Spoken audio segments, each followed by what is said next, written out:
We'll go ahead and call this meeting to order. Would you please rise and join me for the pledge? Pledge allegiance to the flag of the United States of America and to the republic for which it stands, one nation, under God, indivisible, with liberty and justice for all.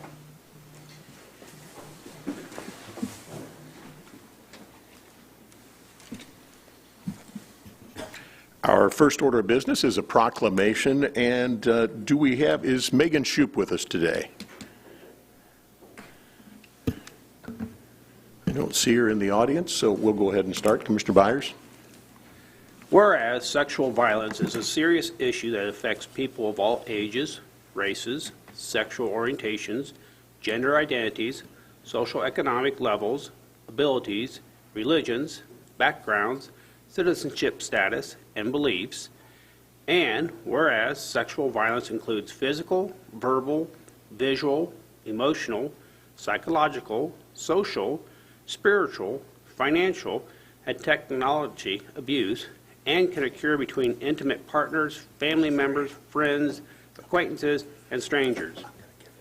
And whereas 81% of women and 43% of men reported experience some type of sexual violence in their lifetime. And whereas only 15.25% of sexual violence is committed by a stranger, and 84.8% is committed by an acquaintance, family member, or intimate partner. And whereas sexual violence profoundly impacts lifelong health, opportunity, and well-being, and inhibits individuals from reaching their fullest potential, and all people have the right to be safe and free from sexual violence in their communities, workplace, home, social, and personal lives. And whereas only 13% of sexual violence was reported to police in 2021, and only 1% are prosecuted.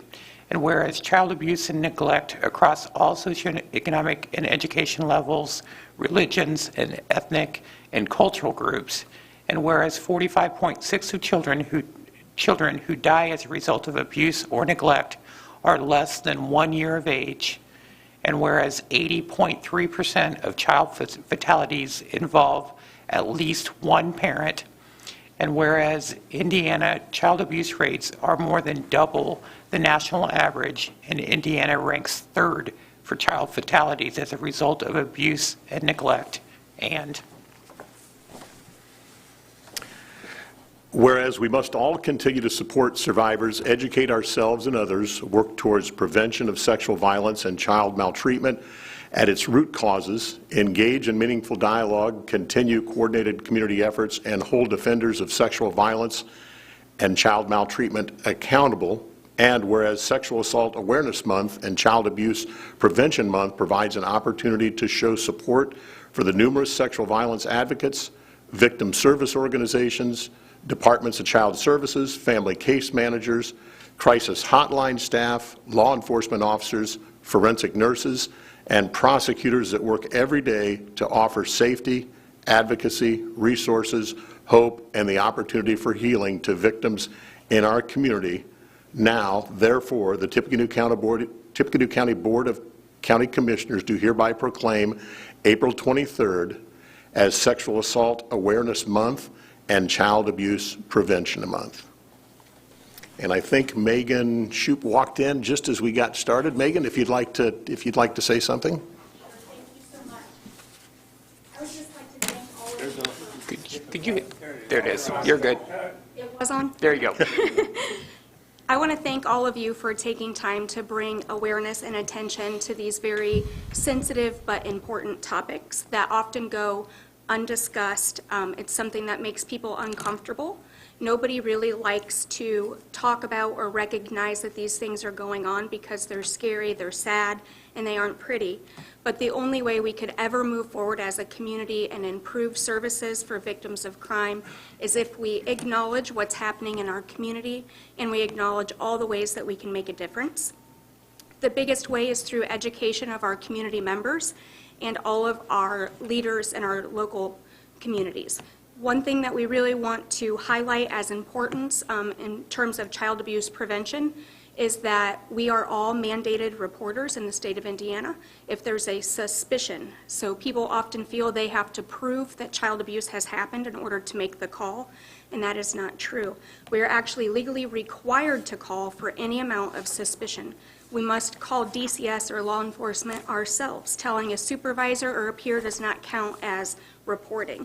So that's a often overlooked message that we forget to include in our proclamations and stuff that we're doing for our community members. The other important thing for sexual assault survivors, they're facing a multitude of barriers when they come forward, and a lot of times they aren't believed. Criminals are guilty until proven, or innocent until proven guilty, but a victim of a sex crime is often treated as though she's a liar until she can prove that it happened. So these are all things that doing this proclamation and talking about it as a community, just changing some mindsets and beliefs, we can all come together to improve the response to these very sensitive and vulnerable community members. And I appreciate your time very much. Thank you for Thank being you. here. Do you want the original signed copy? Yes, please. And again, Megan, thank you for coming in today. And there will also be another proclamation for Child Abuse Prevention Month at the fountain on the Courthouse Square at noon today. Our next order of business is the approval of minutes from, well, actually two sets of minutes from our last meeting on the 20th and a special meeting on March 27th. Mr. President, I'll make a motion we approve those two sets of minutes as presented. Second. We have a motion and a second. Any further discussion? Hearing none, those in favor signify by saying aye. Aye. Aye. Opposed? And that motion passes.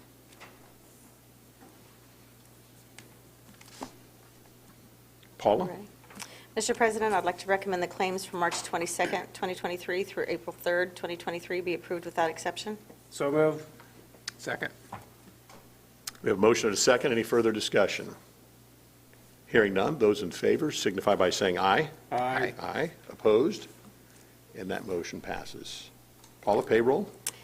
Mr. President, I'd also like to recommend the payroll dated March 17th, 2023 be approved without exception. So move. Second. We have a motion and a second. Any further discussion? Hearing none, those in favor signify by saying aye. Aye. Opposed? The motion passes.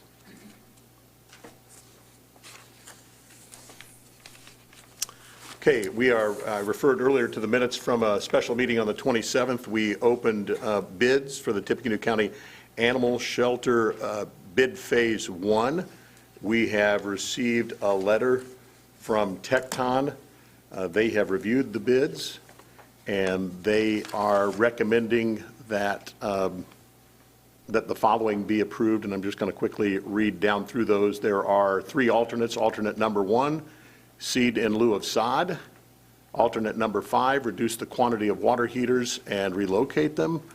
Alternate number 6 is to change the backflow preventer to 1 3-inch backflow preventer.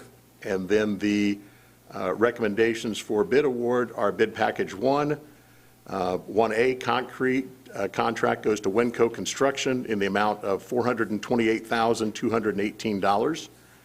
Bid package 1B masonry contract to Mueller Masonry Services for $108,000. Bid package 1C general trades contract to Big Ben Builders in the amount of $1,512,400.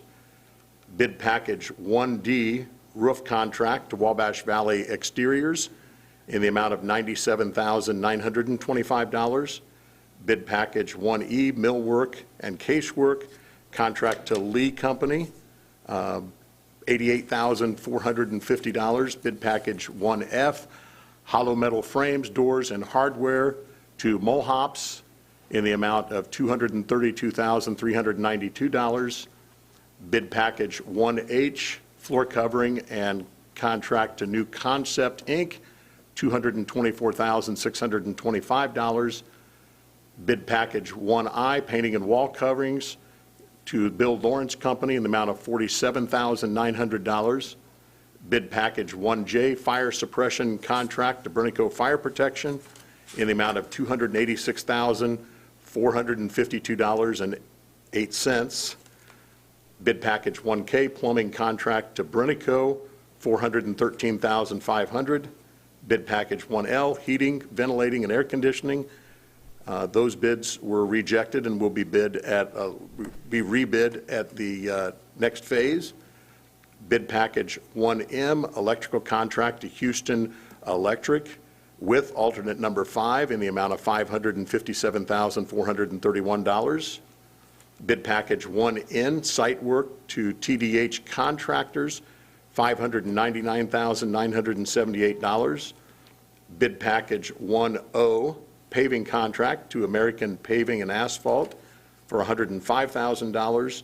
And bid package 1Q, landscaping contract to Best Lafayette Lawn Care with alternate 1 for $50,000. The total amount in Phase 1 with all of those awards is $4,752,271.08.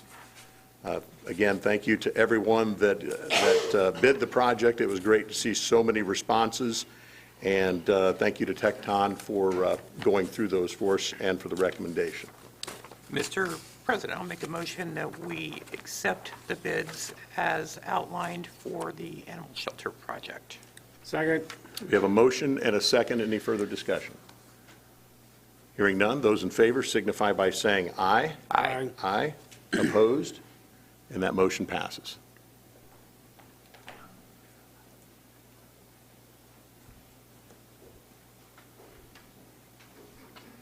Good morning, Stu.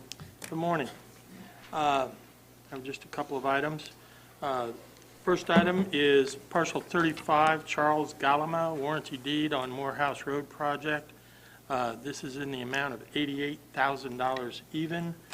This leaves us with, I believe, 6 parcels left on that project.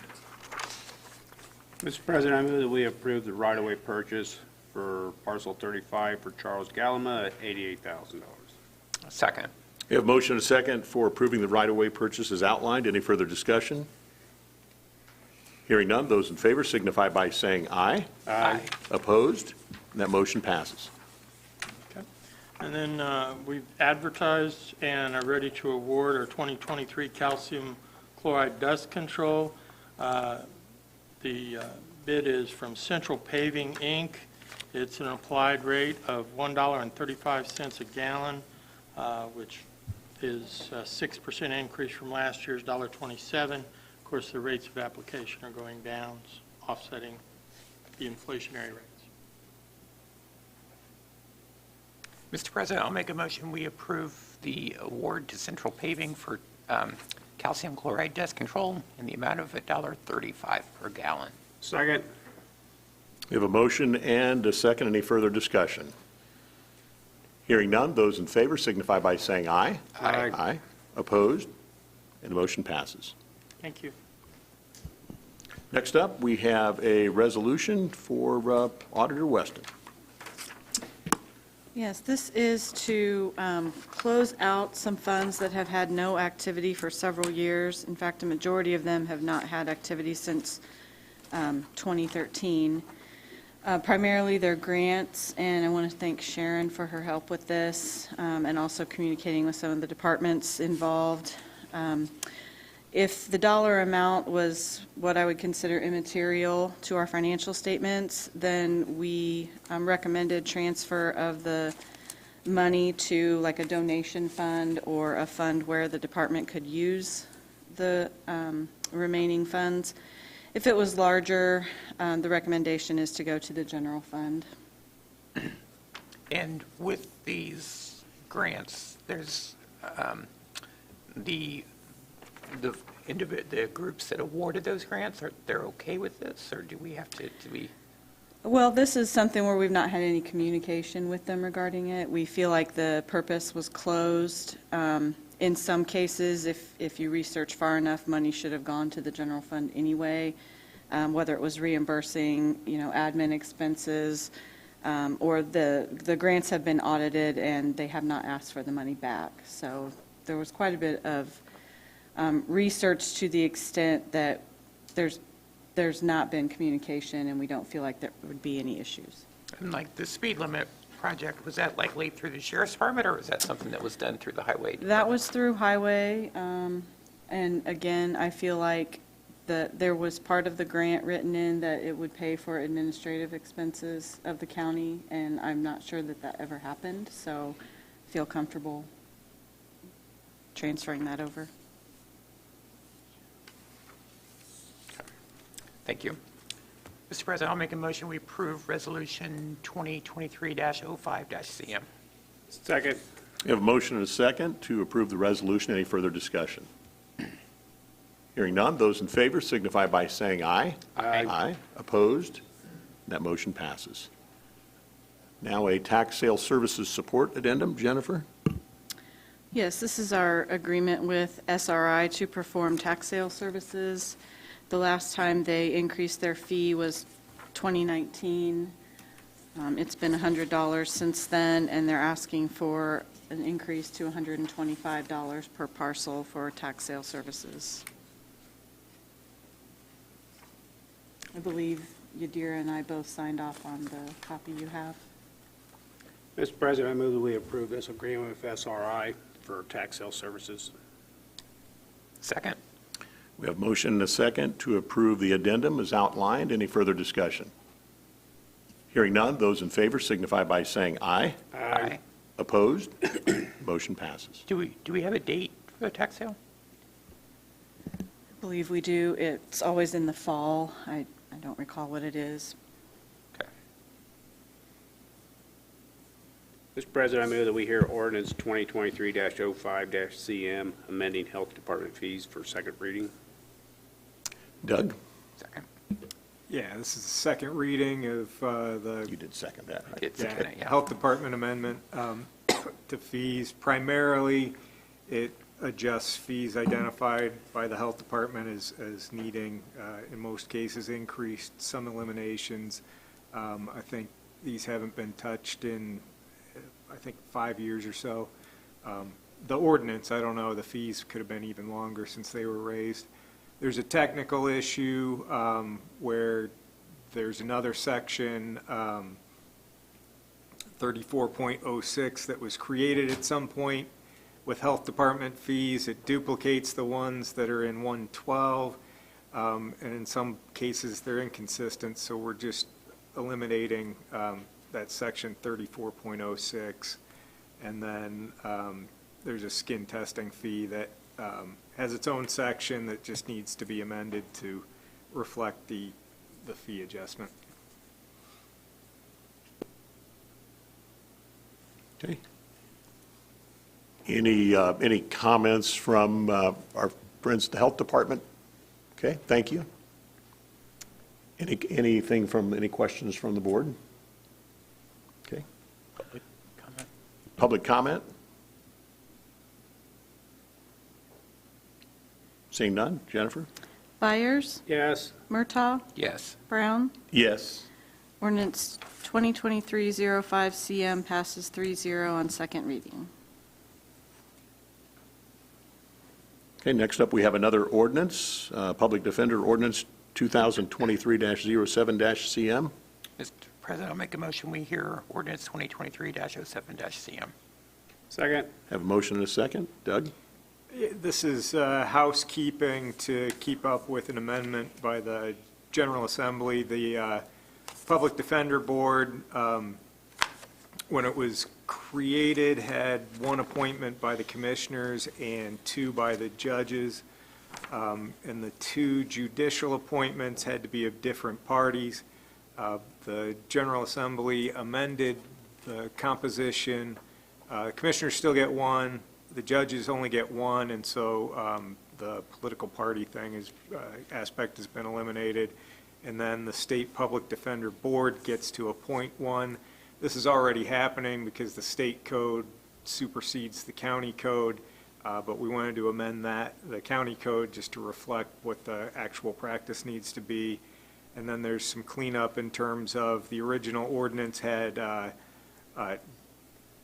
staggered term provisions so that the people don't rotate off all at one time, but those those were resolved back in 2007, so as long as we're amending that section, might as well take those out. Okay. Any questions for Doug? Any public comment?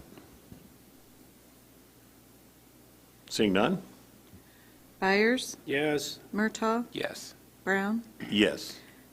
Ordinance 2023-07 passes 1-0 on first reading.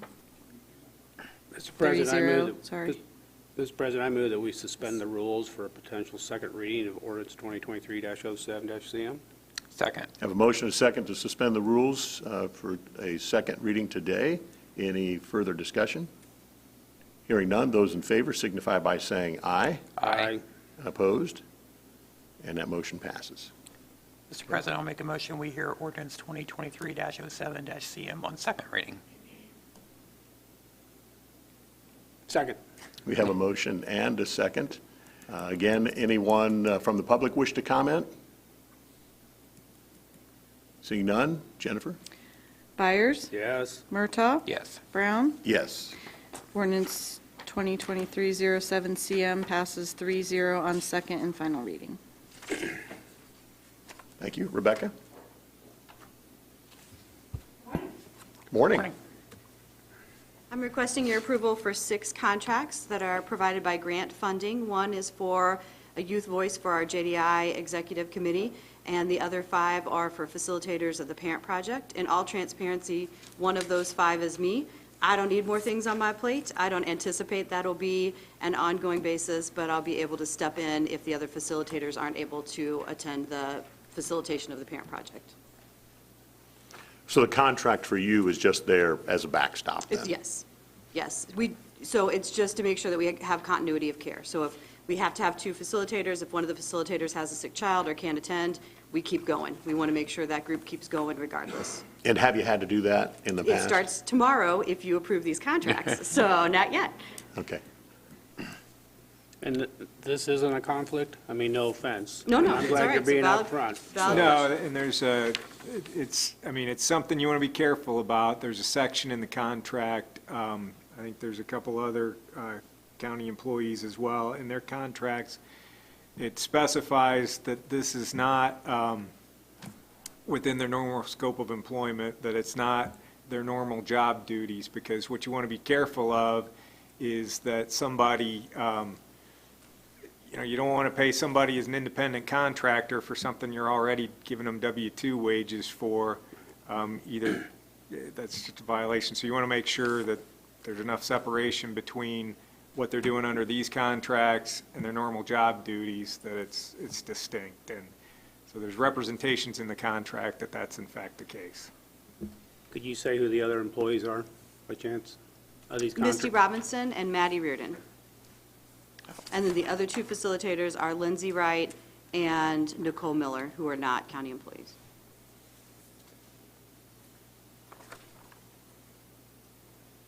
So we have the grant administration agreement with David Wessner, Correct. and then professional service agreements with the 5 individuals Yes, then? correct. Mr. President, I'll make a motion, we approve the grant administration agreement with David Wessner as outlined. Second. We have a motion and a second to approve the grant administration agreement. Any further discussion? Hearing none, those in favor signify by saying aye. Opposed? Motion passes. Mr. President, I'll make a motion, we approve the professional services agreement with Rebecca Humphrey, L. Wright LLC, Nicole Miller, Madeline Reardon, and Misty Robinson. Hesitantly, I'll second. We have a motion and a second. Any further discussion? Hearing none, those in favor signify by saying aye. Aye. Opposed? The motion passes. Thank you. Thank you, We Rebecca. have 18 parents signed up for our very first group, which will start tomorrow, so thank you for making that possible. Very good. Sharon and grants. Good morning. This morning, I'd like to ask permission to accept grants for the Health Department.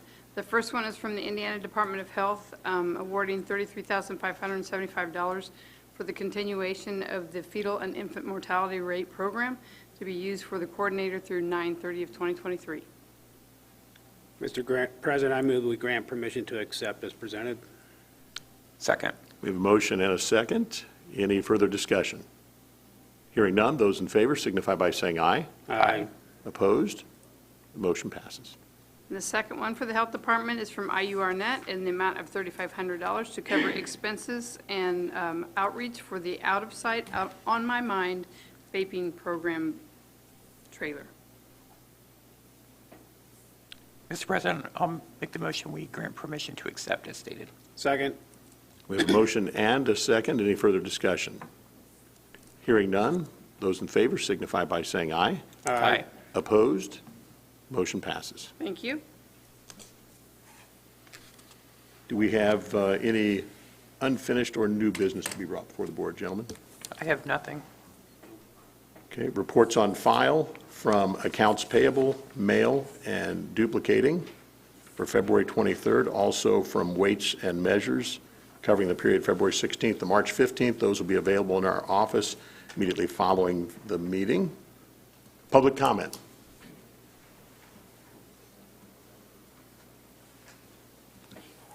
Hello, Commissioners. I'm Dan Sacco again. I'm standing here as an advocate again for the community around 2300 Ferry Street and the children who walk by that location every day. So it's in concern with the syringe service program and the program that will be going in at that location. From the many meetings I have attended, it seems like from the beginning, the question has been, where is it going to go? And it seems like 5 weeks ago, it was clear that it was already decided. My concern is that from the beginning, there was never a dialogue between the county officials, the county health officer, and the community. Even a couple weeks ago, on the front page of the Journal and Courier, Dr. Loomis had in big words, "I was wrong in thinking the community wouldn't respond this way to this in this area."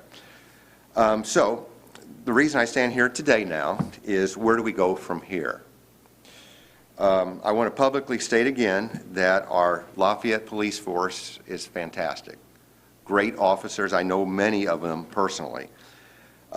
I've had the chance to ask each one of them that I know, what is your opinion on placing the SSP right here at 2300 Ferry Street? And without exception, I'll say that again, without exception, every one of them had the same response. They said, not here, not in this neighborhood, and not near these 3 schools. And I thought it was interesting that they were all pretty much alike in their response to that. So where do we go? You know, what has been the commissioner's response? I know, Commissioner Murtaugh, you've been against this program from the beginning. We've had a dialogue, Commissioner Brown, back and forth, and you said, you know, what's a compromise that we can reach? And I appreciate the dialogue that you've given to that with that. And Commissioner Myers, the response I've gotten from, I didn't get a response from you, but the response that other people told me they got was contact the health officer. So what should be our response then? Even our Mayor Rawarski on WLFI a couple weeks ago, he said he thought that the location of the SSP would be better served at the health department office. Police Galloway has said, when I talked to him, he said, well, wherever it's placed, we'll make sure that we will protect the people around. So I guess my 2 questions for the commissioners here is this. On the spectrum, since Dr. Loomis says he will shut the program down if there's the first incidents at this location. So my question is, what publicly constitutes an occurrence? I mean, is it just a syringe found on the needle, on a needle found on the sidewalk, or is it a person having an overdose outside the clinic? I mean, there's somewhere in that spectrum we have to say what occurs as a issue that will stop this program at that location. My second question is, who will be ultimately responsible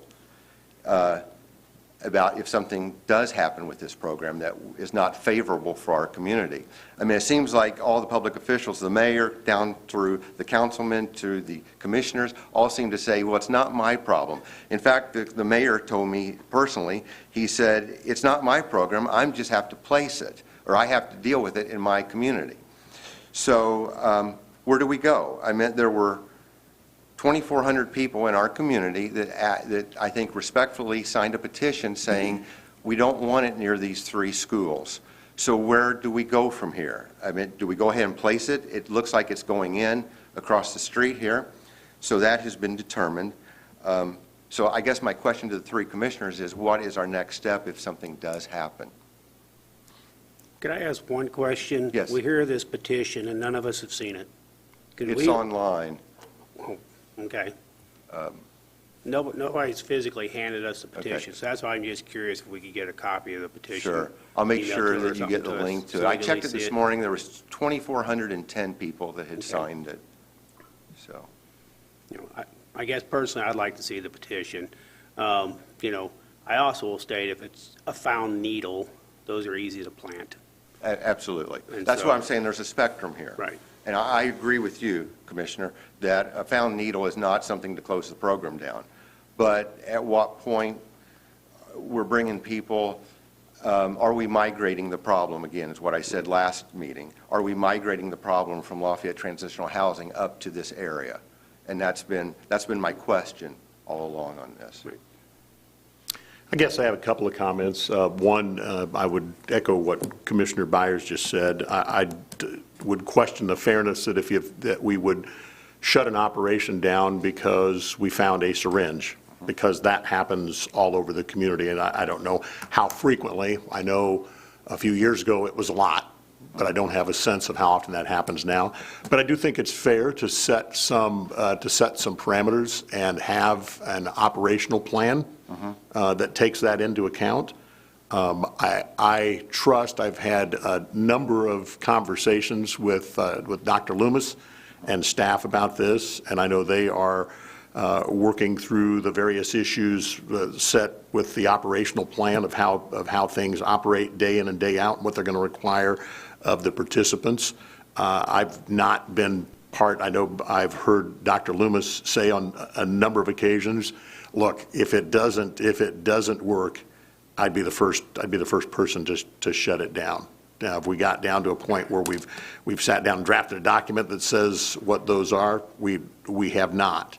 But I think anybody would just expect that whatever the bar is that we set, that it be a bar that's fair not only to the folks in the neighborhood, but fair to the participants of the program and to the program itself. So I know that's probably not a complete answer for you. Dr. Loomis, is there anything that you would like to add to that, or anyone from the health department?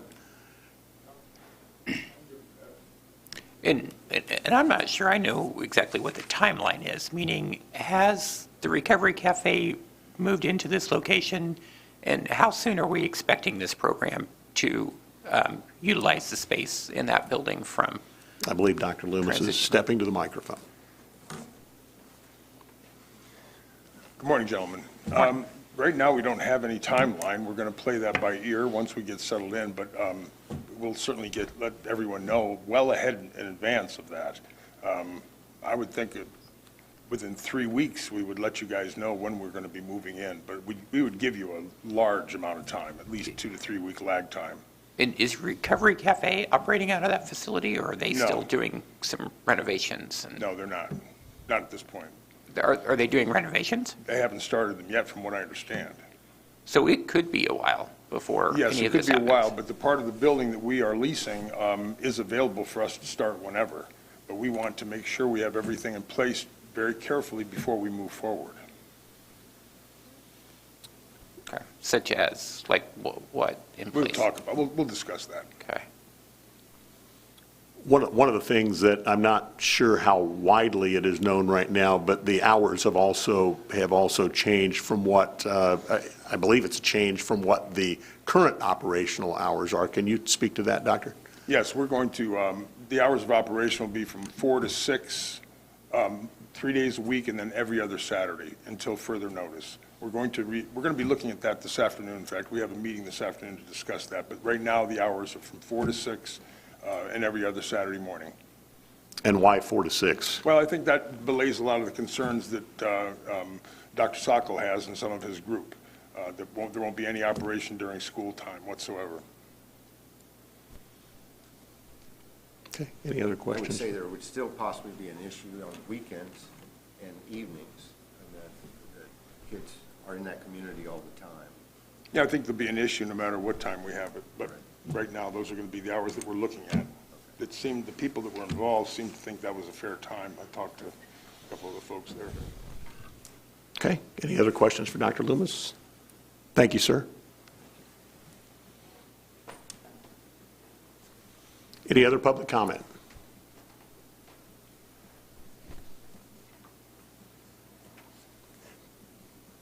Good morning. Good morning. My name is Sherry Towers at 512 South 7th Street. I work in public health and epidemiology, and I'm well aware of the benefits of needle exchange programs to people who are struggling with that drug addiction in our community. I must say that I am appalled at how this has played out, though, in blatant disregard for the safety of children in our community. I have written to commissioners at least twice about this issue. The commissioners say that you were unaware of this petition. How can you be unaware of the public outcry that has occurred at every level of local government, where people have gone to school board meetings en masse to complain about this? People have gone to the city council meeting to complain en masse about this, and people have come to these meetings to complain en masse about this. It also appalls me, sitting in this meeting now, that you voted on this. This is going to happen, and you are asking Dr. Loomis for more information on a subject that you should have known before you voted on it. What is the timeline? What exactly is going to happen? I took a look at the commercial properties that are available on the north side in the vicinity of where the needle exchange is right now, and I think that the council did not do its due diligence in actually exploring other options economically. And they also did not do their due diligence in looking at the economic impact that this has secondarily to just the cost of where this place is going to be, which seems to be the only thing that this council looked at. Instead, what we have now is a situation where the police force is stepping forward and saying, we will make sure that we will protect the kids in this community. That comes at a cost. Even if there's just one extra police officer that needs to be hired to ensure that that community is kept, realistically, that's about $100,000 easily for that to happen per year. And this does not seem to have been accounted for in the cost to the community, secondary cost to the community. I'm just appalled. I'm also appalled that I've lived in many cities in my lifetime. This is the first level of local government that I've ever experienced where your meetings are during the daytime, where somebody like me who works during the day, I have to take time off my work day to come give public comment, and that's ridiculous. Every other local government that I've ever been engaged with, and I try to be a good citizen and engage with my local government when the need arises, not constantly, I've always been able to go to evening meetings, not during my workday. And I think that people have done their utmost to let you know through petitions and coming to these meetings that they are very unhappy. I would be amazed if you've seen anybody other than Dr. Loomis think that this is a great idea. No one thinks this is a great idea. In any case, I think I'll end there. I'm just massively disappointed with this council. So in sum, what your opinion is, probably best would be just shut the whole program down? No, I don't think that's true. But every place we go, somebody's going to be upset because That it's is not true. in my yard. So no matter which place we look at, that is it's going to be true. another group of people that's going to be upset. It's going to be another group of people upset. So why don't we just shut the whole program down? I do not think the program should be shut down, but as someone who has volunteered at Lara in the past, basically in the same building where the program is right across the street from, I know that when I'm at Lara, for example, in the evenings, I have to be really careful. There's open crime happening in the streets in that neighborhood on the north side.